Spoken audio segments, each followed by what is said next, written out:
Okay. So last week I covered my spookily and accurate analysis, hopefully for the year ahead, and I went through what I was focusing on. I shared my personal results from stocks last year. S&P did 17, 18%. I did 138. My gold netted 65. I think at its peak it was at 80. Silver at 153, peaked at 171. And my crypto long-term holdings were down 11%. I did have some smaller ones. Actually, no, that's not correct. It was less than that. But I did have some smaller ones I bought during the year that are down, some of them quite a bit. Um, and then I reviewed what I'd done last year. Got it wrong about the pound and the UK and the dollar. So from a forex point of view, not brilliant. And yet I had a really good year because you've got to learn to think on your feet. And again, you can see on my screen, I've got a ton of pages open because I am studying again this morning what to do next. And I recommend that you go back through this. And I was talking about gold and crypto and as ever.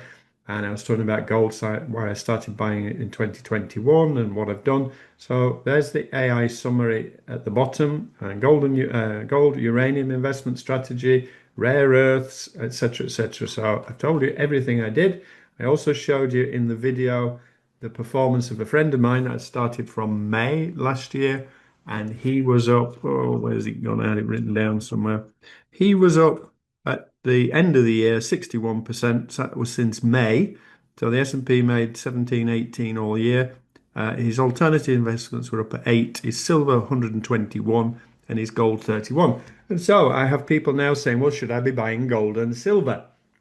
And I personally, last few years, have explained why I had twice as much silver as gold, and that turned out to be a very good decision. I personally currently am converting cash into gold, but I don't pay tax on gold in Portugal.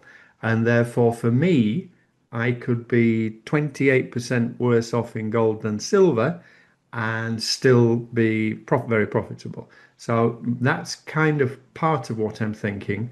But I'm going to share with you some alternate ideas today as well. This is a guy, been following him for a while on a freebie on his list, but I decided to pay the other week because I felt that I really ought to. Um, and he's good. He's good about gold and silver, and he knows, no, certainly knew more about silver than I did. And I was already in it by the time I found this chap, but he goes through technical analysis as well. And the reason why I'm showing you him is whereas I am at the moment looking at gold and silver as ever wanting pullbacks, he tends to buy on breakouts. And this is the same with Forex, it's the same with everything for technical analysis. As you know, I do not like to do this.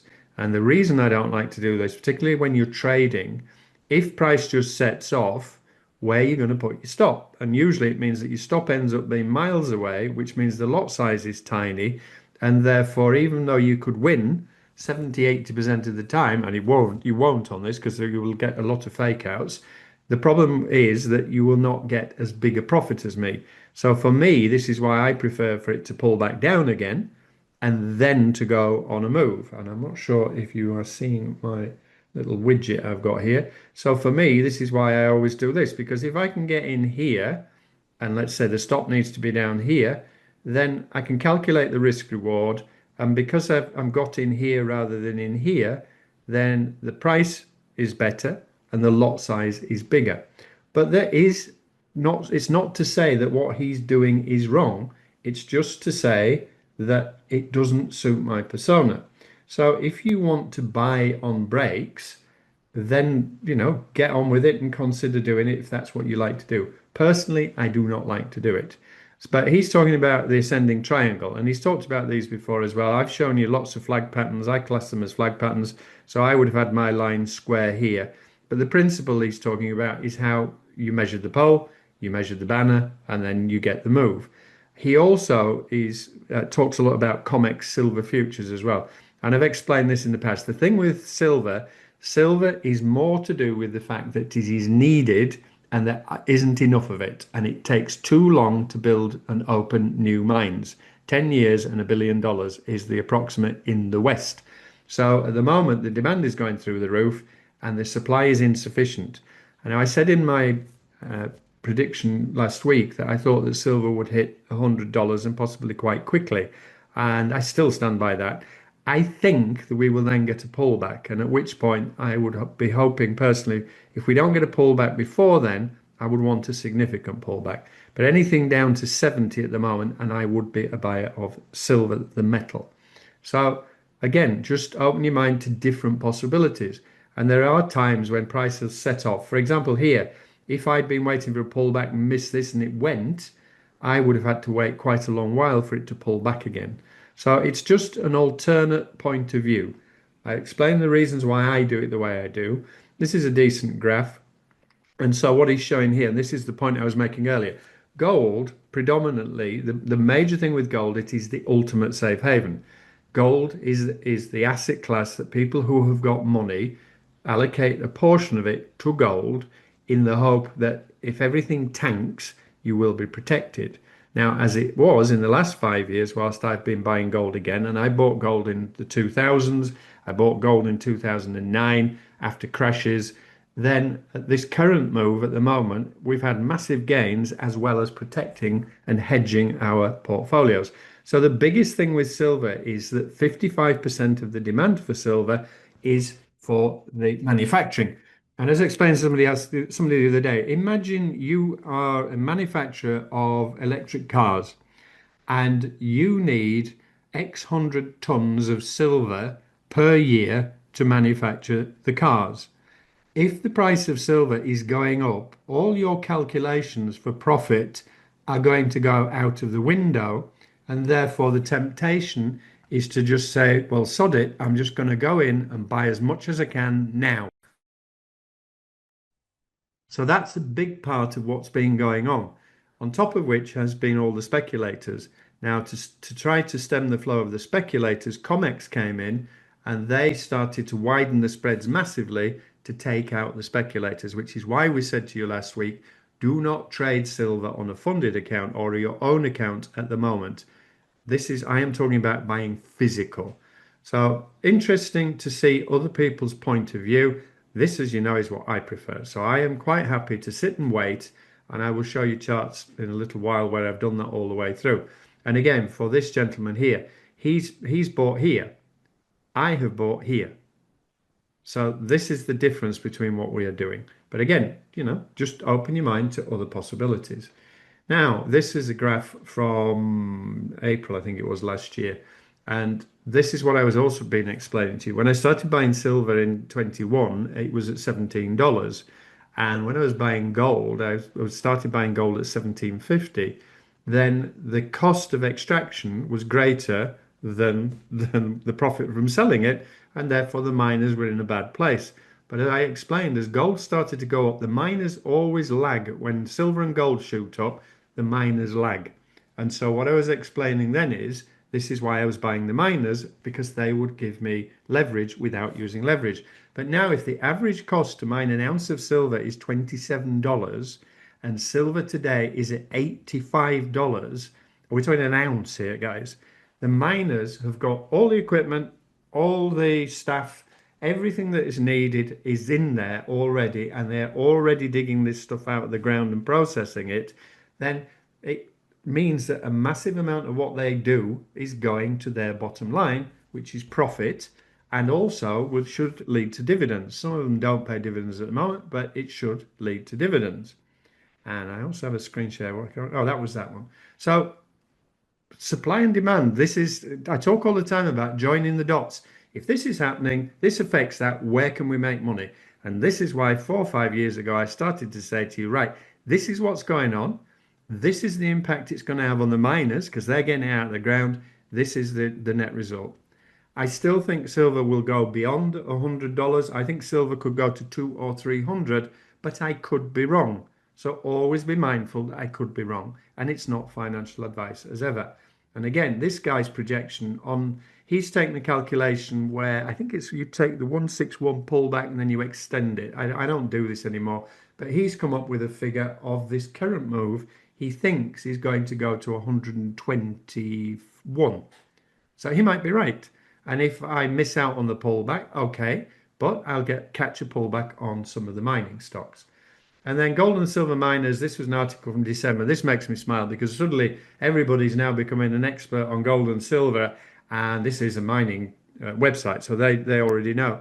But I was showing you last week, the Ray Dalios of this world and JP Morgan, they never pitched gold per se because they never made any money from it. Nowadays they can because of ETFs, etc. But physically, this is what they're explaining. Gold and silver is less than the value. The whole of the gold and silver mining industry valuation is less than Tesla, which is nuts. And it's a quarter of Nvidia, which is nuts. So the potential for this to keep going, I think, is significant. But do your own research. One of the research is get asking ChatGPT, ask Google. This is a list of the 10 biggest silver mining companies. Now, these are specifically mining companies for silver, or Pan American especially. But silver is a byproduct of gold mining. So all these miners that when they're mining, they're digging out different metals. Copper is one of them as well. There are some copper mines, but other mines will have copper as a byproduct.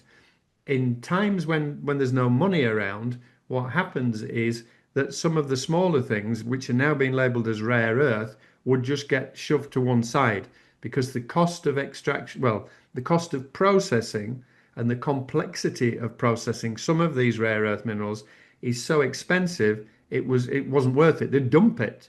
So now they'll be going back down through their old piles of rubbish trying to find this stuff. I did have a graph somewhere showing the breakout of the breakdown of mining, so I can't find it now.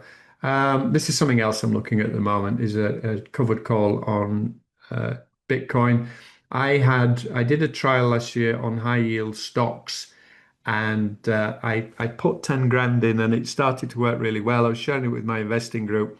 Then I put another 50 grand in, and guess what? It didn't work quite as well. I have kept a few, but I am exploring this one at the moment because if Bitcoin goes on a run, then this could be profitable. Has ever read Mark to Market? I was reading this yesterday, talking about the scope for the dollar. I still think the dollar's got to get through 100 before I would even begin to think that the dollar's getting stronger. Haven't had a chance to read this today. Trump now falling out with Powell. And people are saying, oh, this is going to be really bad for the market because the Fed loses the independence. The Fed is a private company. The Fed's performance over the years has been atrocious. Ben Bernanke was in charge of the Fed in 2007, 2008 when the whole damn lot came down. And later on, he got the Nobel Prize for economics. Uh, and I shared with you before in September 2020, just before I did the webinar in October, explaining why I was thinking that inflation was going to become a big problem because of COVID. Powell's mob was saying that they were going to try to get inflation up to 2%. They've been appallingly bad for so long. And the flip side to me is, okay, everybody's now saying this is going to be really bad for the markets. Well, that would be great because if the markets come down because Trump's picking on Powell, well, the flip side of that is we know that Trump is going to put somebody in charge of the Fed as soon as Powell's gone in May, that he's going to be more sympathetic to the idea of cutting interest rates, which means more money will flow into the economy, which means stocks and crypto should go up. So again, it could be another storm in a teacup. Powell did come up and fight back at him yesterday. Sorry Now, to cut you off there, Mark. Did you see the news where Trump is going to interview the BlackRock, one of the guys, Ryder, I think, is for the Fed chair role as okay. well. No, Yeah. no, I haven't seen it. I mean, BlackRock, he's actually slapping BlackRock now because BlackRock has been buying up massive amounts of homes in the US. There is the theory that the Great Reset from the World Economic Forum is that by 2030 we will all own nothing and be happy. And the BlackRock have been going around and they're buying up property as well through a company that they own in the UK. And there was a meeting with BlackRock and Starmer 18 months ago, and Bill Gates was there, and I think JP Morgan were there as well. And they never released the notes about what went on, but it does look as though they've been doing that. So now he's saying that these big companies can't buy individual houses again, which I actually think is a good thing. Now, as you know, I look every day at the DAXI, I'm looking at stocks, etc. Now, what I'm going to show you more today, I mean, I was buying crypto stocks yesterday, to be honest, because they're down and I still believe in it. And I was quite active with that for a new client. But the thing to note about gold and silver are measured against the currency. And the main one, of course, is the US dollar. So gold last year was up 73% versus the US dollar. Okay, but that could be just the dollar weakening.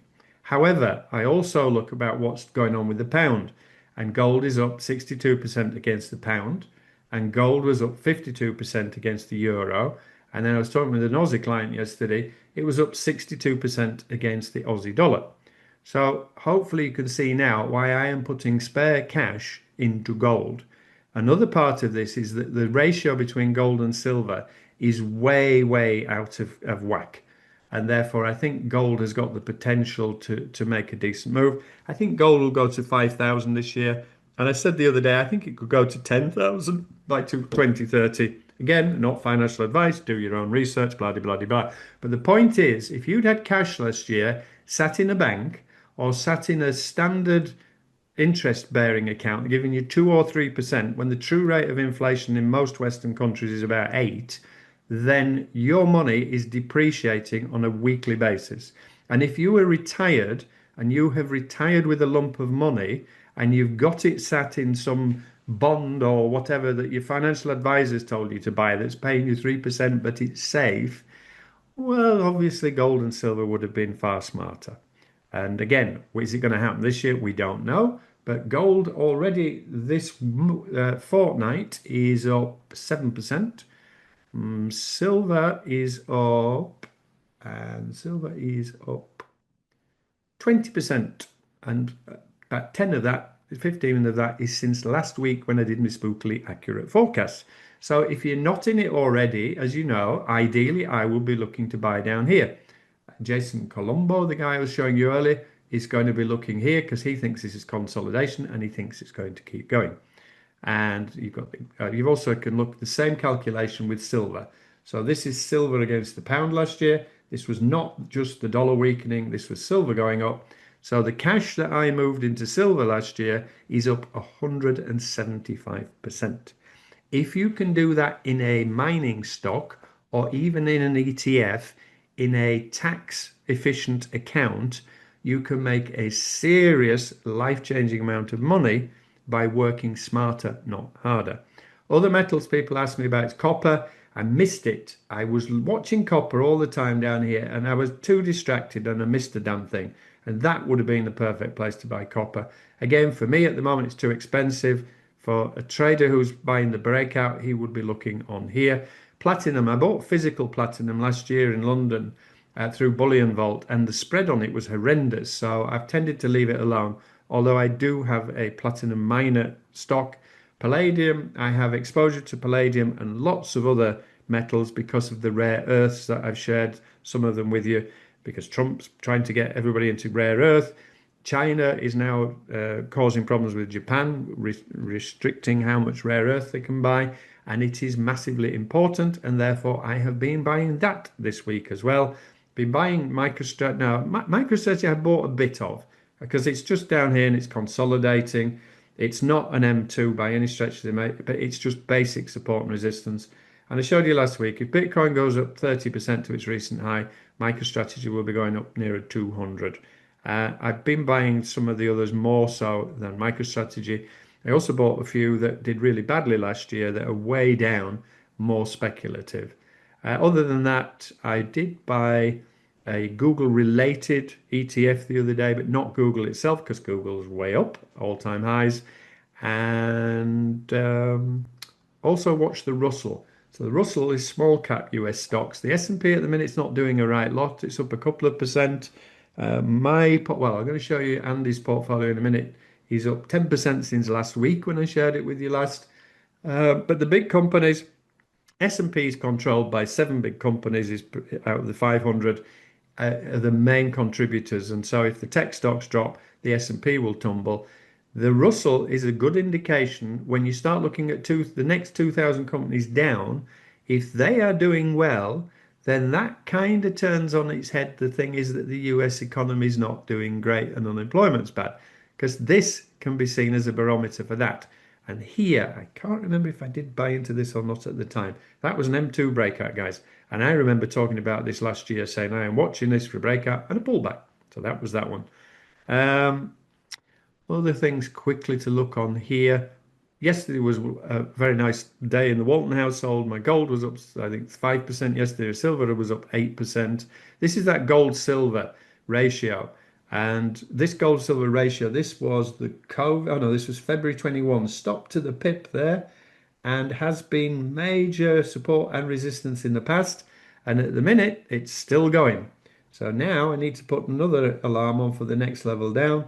But I'm kind of thinking at that point either silver should pull back or gold should go on a run up. So again, joining the dots, looking at everything else. Bitcoin broke the 55 last week. I was hoping it was going to keep going and it came back down again. And remember, this is risk on, risk off. Gold and silver getting stronger because the world is in a dangerous place. Then money tends to flow out of the riskier assets into gold and silver. Saying the miners were all up, some of my other stocks, and quantum was up yesterday. Uranium's doing really well. Remember, AI expansion, massive demand for energy, and there ain't enough of it in the US particularly. I think they need twice to three times as much electricity over the next 10 years, which is why the US is going more nuclear, as is the rest of the world. And there was a deal with Meta the other day with a smaller one that I own called Oklo, I think it is. So all of there, you can see what I've got. I bought more, nibbled my way back into some cannabis stocks again, watching copper. I can't remember what this one is. Somebody's probably asked me to look at this. Oh, this is another mining stock. This is Oklo. I bought that yesterday, so and added to it. I bought some in the past. And this is another one, VST. This was another one that one of the big companies had bought into, guaranteed them a chunk of money. And I really ought to have an alarm set down here on this one. Then, for the week ahead and for today, CPI news could affect stocks as well as Forex. So obviously keep your eye on that. I read a lot every day. JP Morgan's earnings is today, I think it is it? JP Morgan earnings is today. Credit cards are in focus. You've seen the thing about credit cards with Trump. He's starting to say, well, the maximum they can charge is 10%, which obviously hit banking stocks yesterday because the banks are making a fortune out of credit cards charging 30%. And what else have I looked at? Reuters, if you want the free website, Reuters is not bad for their market stories as well. And oh, this is Andy's account. So I showed you this last week. This is a tax-free account in the UK. Andy put in £20,000 on the 6th of May last year. So 9 months ago now. Excuse me. Last week it was, I think it was at 32 something. Today it's at almost 35,000, which I think I'm right in saying is 80% gain. So the S&P made 17 or 18% last year. I made for Andy on this account in 9 months 80%. This is only part of it. This, as you can see, is heavily the miners. So this is not a balanced portfolio. But I have another account for him where I've got rare earth metals, uranium, and some of the major stocks in. And then I have a big account that I run for him that's got a mixture of all of it. And I think combined altogether for the 9 months, we're probably 60%, 65% up. He's silver now today is probably up 75%, and he's no, no, sorry, 121% at the end of the year, probably 130, and his gold now will be up probably 40% as well.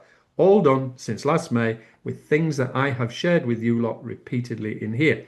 Banks warn consumers will be hurt by Trump's 10% cap. Because the one thing the banks do benefit from charging 30% is they're making that much money they can afford to write off bad debt and they can afford to give anybody, generally with a half decent credit rating, a card. But of course, it's the banks fighting back because their golden egg could get taken from them. And it said yesterday, Capital One dropped 6%. I can't see it happening. Right, this is Churchill and de Gaulle towards the end of the Second World War. And they were in an open top Jeep um, watching the presentation of the troops in France. And then this was Starmer and Macron trying to be world statesmen as well, both despised in their own countries. The Ponces did this little display of standing on the back of a Jeep, trying to look very imperial. I suspect with these two, they're detested so much, there's no way they would ever be re-elected in their own countries.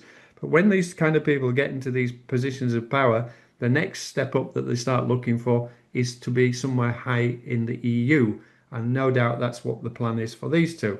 And then Macron. Macron's come out saying basically we will fight the Americans over Greenland. Not quite as strong as that, of course, but one of the things he talked about, he was warning of neo-colonial overreach, which, as this guy says, Macron, the French, they're still robbing Africa. So forget the nonsense UK had an empire, France had an empire. The French are still skimming gold off from some of these countries, African countries and Caribbean countries that are on their knees while the French are taking the money. But you see, I mean, but on a serious note, how the heck can you have it if the EU, with the posturing from weak idiots like this, waving a red rag to Trump, NATO finishes, the EU is absolutely screwed without the Americans.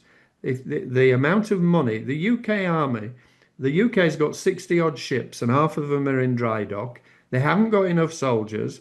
They've been slagging off any white young English as being racist, far right extremists that they now want to sign up in the army to go fight for them. Um, this it's not an option. You cannot get rid of NATO. There needs to be some intelligent conversation over this. So we're in a mad, mad world. And again, go back to what I said last week. Mad, mad world. This is crazy. This is insane. We're led by idiots and warmongers amongst them as well. Which is why I'm in gold and why I'm in silver. I said I'd be finished in half an hour, Ashley, and I've done it in half an hour, and I can go eat now. Any questions before I go? Actually, there's a point. I didn't look. Oh, there were a few chats. Was a You few. had a question about Rio Tinto taking over Glencore. Oh yeah, the copper. Just let me stretch out the chat box.